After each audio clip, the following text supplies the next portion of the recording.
నమస్తే. పీర్జాదిగూడలో ఒక దారుణం చోటు చేసుకుంది. సో, తరచూ గూడా ఈ దారుణాల గురించి మనం వింటూనే ఉన్నాము. అయినా గూడా అవేర్‌నెస్ అనేది రావడం లేదు అనే ఒక బాధ నిజంగానే తొలిచేస్తుంది. సో, దీనికి ఎలాంటి చట్టాల్లోన, ఎటువంటి ఫాస్ట్ ట్రాక్ పద్ధతిలోన ఎలాంటివి అమలు జరిగితే బావుంటుంది? సో, దీనికి సంబంధించి డీటెయిల్‌గా మనం మాట్లాడదాము. ఒక ఇన్సిడెంట్ జరిగింది. దాన్ని మనం దాము బాలాజీ గారు సీనియర్ జర్నలిస్ట్ వారి ద్వారానే విని దీనికి సంబంధించి ఏం చేస్తే బావుంటది అనే ఒక అనాలిసిస్‌నయితే తీసుకుందాం.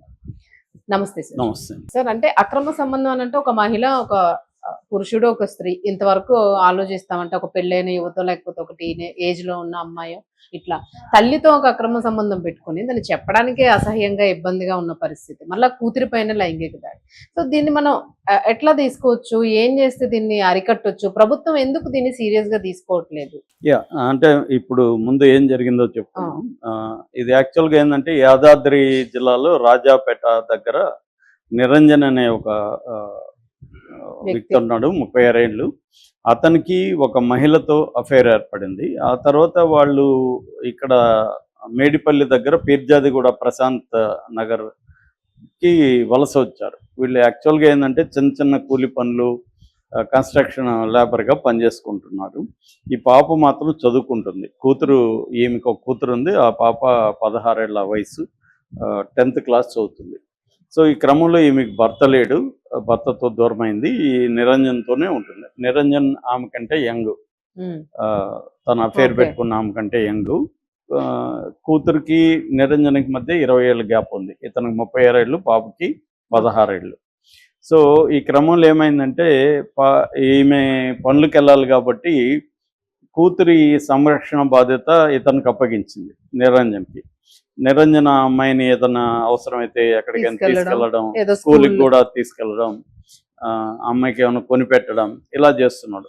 అంటే ఈ అమ్మాయి కొంచెం తనకి దగ్గర అవుతుంది కదా నేచురల్గానే. అంటే తండ్రి లేడు, ఒక ఫాదర్లీ ఫిగర్ ఈ అమ్మాయికి కావాలి. తల్లి తిట్టినా, కోప్పడినా ఎవరికైనా చెప్పుకోవాలంటే ఇతను చూసుకోవడం, అలాగా ఇతను అమ్మాయికి దగ్గరయ్యాడు. దగ్గరయ్యి దాన్ని అడ్వాంటేజ్గా తీసుకొని ఆ అమ్మాయి మీద లైంగిక అత్యాచారం చేశాడు. సో ఇది అమ్మాయి ఫస్ట్లో చెప్పడానికి భయపడింది. అంటే అమ్మాయికి ఇష్టం లేదు, కానీ ఇక తల్లి బాయ్ ఫ్రెండ్ దీన్ని చెప్తే తల్లి నమ్మదు, ఇంకా షేమ్ అవుతుంది, అందరికి తెలిసిపోతుంది అని ఉన్నింది.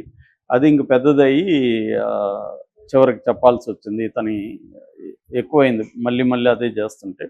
అట్లా గొడవ ఇప్పుడు కేసు అయింది, పోలీస్ కేసు అయింది. పోలీసులు అతని మీద పోక్సో కేసు పెట్టారు. ఈ అమ్మాయి వాంగ్మూలాన్ని రికార్డ్ చేశారు. తల్లి కూడా అతని మీద కంప్లైంట్ ఇచ్చింది. సో ఇప్పుడు అతను నిరంజన్ అయితే అరెస్ట్ చేశారు. మామూలుగా మనకి ఈ మేడిపల్లి దగ్గర ఫాస్ట్ ట్రాక్ స్పెషల్ కోర్టు ఉంది అనమాట. ఈ పోక్సో కోసమే స్పెషల్. మనకి ఆ మధ్య బండి భగీరథ కూడా ఈ కోర్టే చేసింది. యాక్చువల్గా ఈ మధ్యకాలంలో మనం కానీ పోక్సో కేసు అని కొట్టి కానీ హైదరాబాద్లో చూస్తే విపరీతంగా ఉంటున్నాయి. ఈ కోర్టు పరిధిలో మీరు వెళ్ళి కానీ ఆ కోర్టు పరిధిలో ఉన్న కేసులు కొడితే చాలా విపరీతంగా కనబడుతున్నాయి. దాని తర్వాత ఈ కోర్టు కూడా స్ట్రిక్ట్గానే రెగరస్ పనిష్మెంట్లే ఇస్తుంది. ఈ మధ్య కూడా 20 ఏళ్ళు పనిష్ చేసింది, ఒకరికి శిక్ష విధించింది, కఠిన కారాగార శిక్ష. ఇక్కడ అసలు ఎందుకు ఇవి జరుగుతున్నాయి? ఒకటి అంటే ఈ మధ్య దేశంలో ఇలాంటివి బాగా పెరుగుతున్నాయి. నేను పర్సనల్గా కొన్ని నాకు తెలుసు, కొన్ని చాలా కేసులు నేను చెప్తుంటా కదా అప్పుడప్పుడు. మొన్ననే ఒక 2 జరిగాయి. ఒకటేమో ఈ అఫైర్ పెట్టుకున్న ఒక బాయ్ ఫ్రెండ్ తన కూతుర్ని సెక్సువల్ చేస్తున్నాడని చెప్పి అతని అంగం కట్ చేసేసింది. అది బాగా పాపులర్ అయింది ఆ వీడియో. రెండవదేమో అతను చంపేసింది ఒకసారి. ఇంకొక కేసులో తల్లి కూతుర్లు కలిసి చంపేశారు ఇతను. ఇలాంటి పెరుగుతున్నాయి. ఇక్కడ 2 రకాలు బ్రాడ్గా మనకు కనబడతాయి ఇలాంటి కేసుల్లో. ఒకటి తల్లి అంటే ఒక స్త్రీ భర్త లేనప్పుడు, భర్త చనిపోవడం కానీ విడాకులు కానీ ఎవరితోనో ఒకరితో అఫైర్లో ఉంటుంది. అప్పుడు ఏమవుతుందంటే ఆల్రెడీ భర్త లేడు, ఇతన్ని కూడా మనం యాంటాగనైజ్ చేసుకుంటే ప్రాబ్లం అని చెప్పి చూస్తున్నట్టు వెళ్తూ ఉంటుంది, పాపతో క్లోజ్గా ఉన్నా కూడా. సో అట్లా ఒక్కొక్కసారి తల్లికి కొంచెం తెలుసో కొంచెం తెలియకుండా అఫైర్ పెట్టుకునేసి కంటిన్యూ చేయడం, అదొకటి జరుగుతుంది. రెండవది ఫోర్స్ఫుల్గా అంటే లైంగిక అత్యాచారం చేయడం. తల్లి వదులుతుంది కాబట్టి ఆమె ఎల్లకాలం వీళ్ళిద్దరిని కనిపెట్టుకొని కనిపెట్టుకొని ఉండలేరు కదా. ఉండలేరు కాబట్టి కావాలని అతను ఆమె లేనప్పుడు కూడా రావడం, అవును. ఏదో ఈ వీధిలో వెళ్తూ వచ్చానని అవును, చెప్పడం, ఏదో ఏవో తినడానికి తెచ్చివ్వడం, తెచ్చివ్వడం, అలాగా ఏదో ఫస్ట్ ఏం pampering పనులు చేస్తారంటే చేస్తూ. మెల్లగా వీళ్ళకి దగ్గర అవడం. ఈ 2 రకాల జరుగుతున్నాయి. ఒకటేమో తెలిసే ఈ అమ్మాయి కాన్సెంట్ కూడా తీసుకొని క్లోజ్ అవుతారు. అవును. ఎందుకంటే ఫాదర్లీ ఫిగర్ లాగా కాకుండా ఒక ఫ్రెండ్ లాగా అవును. అమ్మాయితో బిహేవ్ చేయడం, ఫ్రెండ్ లాగా అమ్మాయిని చూసుకోవడం, ఎక్కడికైనా బయటికి తీసుకెళ్ళడం, ఫుడ్ కొనిచ్చడం, డ్రెస్ గిఫ్ట్లు ఇవ్వడం, అమ్మాయి బాధలు వినడం ఓపిక్గా, ఇవన్నీ అమ్మాయికి బాయ్ ఫ్రెండ్స్ ఉన్నారా, అబ్బాయిలతో ఎలా ఉంటుంది, ఇవన్నీ మెల్లగా కనుక్కోవడం. సో ఆ అమ్మాయిలో కొంచెం కోరికలు వచ్చే విధంగా బిహేవ్ అవును, చేయడం, behave చేయడం. డిస్కస్ చేయడం, ఇలాగా మెల్లమెల్లగా. ఎందుకంటే అదేదో అంటారు ఘనము కానీ ద్రవము కానీ ఏజ్, పాదరసం లాంటి అవును. ఏజ్. అప్పుడప్పుడే వాళ్ళకి కోరికలు ఉంటాయి. దాన్ని కరెక్ట్గా వీళ్ళు అడ్రస్ చేయడం. రెండోది ఫాదర్ లేని ఒక ఫాదర్లీ, చాలా మంది అమ్మాయిలకు ఉన్న ఇదేంటంటే ఫాదర్కి దగ్గరగా ఉంటారు క్లోజ్గా. ఫాదర్ లేనప్పుడు ఆ ఫాదర్ ఫిగర్గా చాలా మంది, అందుకని తమ కంటే ఏజ్ ఎక్కువలతో అఫైర్లు పెట్టుకోవడానికి ఈడిపల్ కాంప్లెక్స్ అంటారు. అంటే ఫాదర్ ఫిగర్ని అమ్మాయిలు లైక్ చేయడం. ఎందుకంటే మామూలు అబ్బాయిలు అయితే ఇంత ఓపిక్గా ప్యాంపరింగ్ చేయరు, వీళ్ళు అడిగిందంత కొనిపెట్టరు.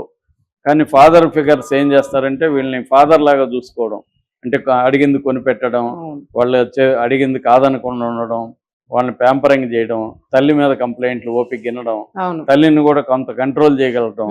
అంటే ఇతనుంటే మనకి ఒక సేఫ్టీ, ఒక భద్రత, కోరిన కోరికలు నెరవేరుస్తాడు, ఇవన్నీ ఇది ఉంటాయి. ఇవన్నీ అతను ప్రొవైడ్ చేస్తున్నప్పుడు అతను అడిగింది ఇస్తే పోతుంది. ఆ మధ్య ఒక అమ్మాయి నేను ఇంటర్వ్యూ చేస్తున్నప్పుడు అడిగాను, నువ్వెందుకు మీ మేనమామలతో అఫైర్ పెట్టుకున్నావు అంటే, నేను పెట్టుకోలేదు సార్, వాళ్ళే ఇది చేశారంటే. ఎందుకు మరి నువ్వు ఒప్పుకున్నావు అంటే, వాళ్ళకి కావాల్సింది వాళ్ళకి ఇస్తే నాకు కావాల్సింది వాళ్ళు ఇస్తారు కదా అనిపించింది అని చెప్పింది. అంటే వాళ్ళకి ఏం కావాలి, నా బాడీ కావాలి, వాళ్ళు నాకు అన్ని ప్రొవైడ్ చేస్తున్నారు, వాళ్ళు ఏమో సరే వాళ్ళకి కావాల్సింది వాళ్ళకి ఇచ్చేసామనుకో నాకు అన్నీ దొరుకుతాయి కదా అనిపించింది నాకు. అందుకంటే ఏమి నాకు ఆ ఏజ్లో పెద్దగా తెలియలేదని అనింది. ఏజ్ అయినాక, సో మెచ్యూరిటీ వచ్చాక తెలుస్తుంది మనం ఎక్స్‌ప్లాయిటేషన్ గురైనామని. కానీ అప్పుడేమనిపిస్తుంది, వీళ్ళకి బాడీ కోరుకుంటున్నారు అంతే కదా, మిగతా అన్ని మనకు ప్రొవైడ్ చేస్తున్నారు కదా అని వీళ్ళు సరెండర్ అయిపోవడం అనేది చాలా మంది చేస్తున్నారు. ఇదంతా వాళ్ళకి అర్థమవుతుంది, ఈ గేమ్ అంతా వీళ్ళకి తెలుస్తుంది, వీళ్ళు కొద్ది రోజులు స్టడీ చేసి ఇచ్చేస్తారు. అయితే ఇక్కడ 2 రకాల మగవాళ్ళు ఉంటారు. ఒకటేమో దళిత అఫైర్ ఉన్నప్పుడు మళ్ళీ కూతురు మీద ఎందుకు పోయింది అన్నప్పుడు ఫిడోపైల్ బిహేవియర్ అంటారు. ఈ ఫిడోపిలిక్ బిహేవియర్ అనేది దీన్ని పిలుస్తారు, డిజార్డర్గా కూడా పిలుస్తారు. అంటే చాలా మందికి చిన్నపిల్లల పట్ల లైంగిక వ్యామోహం ఏర్పడుతుంది. అందుకనే చిన్నపిల్లల్ని ఎక్స్‌ప్లాయిట్ చేయడం, చిన్నపిల్లల పోర్ను చూడడం, ఇవన్నీ ప్రపంచవ్యాప్తంగా ఉంటుంది. వాళ్ళని ఫిడోఫైల్ అంటారు, ఫిడోపిలిక్ డిజార్డర్ అని పిలుస్తారు. అలాంటి లక్షణాలు కొంతమందికి ఉంటాయి. కొంతమందికి ఫిడోఫైల్ కాకపోయినా అందుబాటులో ఉంది, ఆల్రెడీ మదర్తో మోజు తీరిపోయి ఉంటుంది, ఇప్పుడు కొత్తదనం కావాలి, అందుబాటులో ఉంది, వల్నరబుల్గా ఉంది. రెండోది ప్రైవసీ ఉంటుంది, ఎక్కడో పోయి ఎవరినో ట్రై చేయాల్సిన అవసరం లేదు, ఇంట్లోనే ఉంటుంది. తల్లి ఒకవేళ తెలిసినా రేపు తల్లి కూడా మహా అంటే చేయొద్దని ఏడవచ్చు, ఇంకోటి తప్ప రిపోర్ట్లు ఇవ్వరు. ఇవన్నీ పనిచేస్తాయి, వీక్ పాయింట్స్ పనిచేస్తాయి. అందుకని ఈజీ టార్గెట్స్ ఎవరవుతారంటే వీళ్ళు అవుతారు. అందుకని చైల్డ్ అబ్యూజింగ్ కేసెస్లో మనం ఇండియాలో డేటా చూస్తే 95 to 98% తెలిసిన వాళ్ళే చేస్తారు కొత్త వ్యక్తుల మీద కంటే. చాలా మంది పేరెంట్స్ కొత్త వ్యక్తులు ఏమన్నా చేస్తారని భయపడతారు, కానీ డేటా చూస్తే కొత్త వ్యక్తుల కంటే తెలిసిన వాళ్ళు, ఇంట్లో వాళ్ళు, పక్కింటి వాళ్ళు, మేనమామలు, చిన్నాన్నలు, అదే ఫాదర్స్. ఆ మధ్య ఫాదర్స్ తో ఇలాంటి ఫేస్ చేసిన అమ్మాయిలంతా కలిసి ఒక థియేటర్ గ్రూప్ పెట్టారు బెంగళూరులో. అందులో నాకు తెలిసిన ఆమె కూడా ఉంది, ఆ ఫాదర్ కూడా నాకు తెలుసు. సో వాడంతా ట్రై చేసి ఇంతకీ వాడు ఏమన్నాడు చివరిలో అంటే, పెద్ద అయినాక ఆమె అడిగితే అయినా వర్కౌట్ కాలేదు కదా, నేను ఎంత ట్రై చేసినా అన్నాడంట. మళ్ళీ అతను చార్టెడ్ అకౌంటెంట్. సో ఇలాగా ఎడ్యుకేటెడ్ దీనికి సంబంధం లేదు, ఈ విషయంలో తన కూలి వాళ్ళకి హైలీ ఎడ్యుకేటెడ్ ఏమి సంబంధం లేదు, ఒకటే ఎడ్యుకేషన్. సో ఇలాగా ఇదవుతుంది. దీంట్లో ఏంటంటే ముఖ్యంగా తల్లుల పాత్ర ఎక్కువ ఉందండి. తల్లుల పాత్ర ఎక్కువ ఉందంటే అర్థం ఏంటంటే తల్లులు జాగ్రత్తగా గమనించాలి. ఒక అవును. ఎదిగిన బిడ్డ ఉంది ఉన్నప్పుడు ఇంట్లో, అసలు అవి పెట్టుకోకుండా వాటి ఉండడానికి అఫేర్ ట్రై చేయాలి. పెట్టుకున్నా బయటే పెట్టుకోవాలి. ఇంటి వరకు అవును. వాడిని తీసుకురాకూడదు. వీళ్ళు ఎక్కడికైనా వెళ్ళాలి తప్ప ఇంటికి తీసుకురాకూడదు. అవును. అది నెంబర్ 1 ఇది పెట్టుకోవాలి వీళ్ళు. కానీ వీళ్ళు ఏంటంటే ఇంట్లో అయితే ప్రైవసీ ఉంటది. వాడికి వేరే ఇల్లు కుదరదు. బయట హోటల్లో ఇదంతా సిస్టమ్ చూడండి. హోటల్లో అలో చేస్తే అసలు సగం సమస్యలు తీరుతాయండి. అవును. కానీ హోటల్లో అలో చేయరు. పోలీసులు అక్కడ రైటింగ్స్. సో దాంతో విధి లేకుండా ఇంటికే తీసుకురావాలి వాళ్ళకి. అవును. ఇంటికి తీసుకొస్తేమో ఈ పాప ఉంటుంది. పాపని వాడు కన్నేస్తాడు. కన్నేసి స్లోగా వాడు కూడా ఏంటి మదర్కి తెలియకుండా మెల్లమెల్లగా ఈమెకి హెల్ప్ చేస్తున్నట్టుగా, మదర్కి కూడా ఏంటి తను ఒక మగవాడి హెల్ప్ కావాలి, అమ్మాయికి ఎవరో తోడు ఉండాలి, స్కూల్కి డ్రాప్ చేయాలి, ఆమె కుదరదు. అలాగా మెల్లమెల్లగా అతను డిపెండెన్సీ తన మీద చేసుకొని ఇది చేస్తాడు. ఇది అంత ఈజీ సొల్యూషన్స్ ఏం లేవు.